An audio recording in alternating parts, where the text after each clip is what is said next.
Hai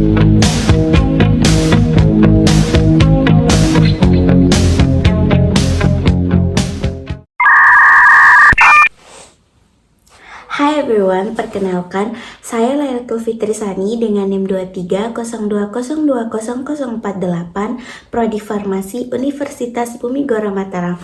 So now I'm going to explain the topic about antihipertensi pada saraf senyawa efek sentral dan efek sentral perifer. And yep, just keep watching. Antihipertensi adalah obat untuk menurunkan tekanan darah tinggi, serta ada juga yang menekan sistem saraf pusat untuk menghambat aktivitas simpatis. Di sini saya akan membahas dua kelompok senyawa. Yang pertama, turunan indazol 1,2-H sebagai efek sentral, dan yang kedua, turunan phenoxypropanolamin sebagai efek sentral perifer. Yang pertama, turunan indazol 1,2-H sebagai efek sentral. Contoh obatnya ada moxonidin dengan nama dagang Physiotens. Dosis yang tersedia dalam bentuk tablet 0,2 mg dan 0,4 mg. Biasanya diminum 1-2 kali sehari tergantung kebutuhan pasien dan anjuran dari dokter. Pada struktur senyawa turunan indazol 1,2-H, senyawa utamanya mengandung yang pertama ada cincin indazol, yang merupakan cincin aromatik gabungan antara cincin benzena dan pirazol, yaitu 2 nitrogen. Cincin ini penting karena membantu interaksi senyawa dengan reseptor 5-HT2A dan reseptor dan kestabilan konformasi. Cincin ini penting karena membantu interaksi senyawa dengan reseptor 5-HT2A dan imidazolin di sistem saraf pusat. Yang kedua, gugus karbonil di posisi 3 memberikan sifat polar, mendukung afinitas reseptor dan kestabilan konformasi. Yang ketiga ada rantai piperazinil. Ini adalah gugus basa yang penting. Bisa dilihat dari jurnal, senyawa non-basa seperti 117G dan 117H kehilangan aktivitas, membuktikan bahwa gugus basa berperan penting dalam ikatan reseptor. Dan yang keempat ada substituen aromatik pada ujung. Bagian ini mempengaruhi interaksi hidrofobik dengan situs aktif reseptor. Pada jurnal yang saya temui, reduksi cincin indazol menjadi tetrahidrol atau 117F. Afinitas turun 10 kali, artinya kekuatan aromatik penting. Dan kemudian ada perubahan dari sistem bisiklik ke trisiklik, hanya pengaruh kecil. Struktur 2 cincin sudah cukup. Jadi kesimpulannya, cincin indazol aromatik, keberadaan gugus basa atau piperazin, dan substitusi fenil merupakan bagian penting dalam menentukan afinitas terhadap reseptor di otak. Inilah yang membuat senyawa ini bekerja sebagai antihipertensi sentral.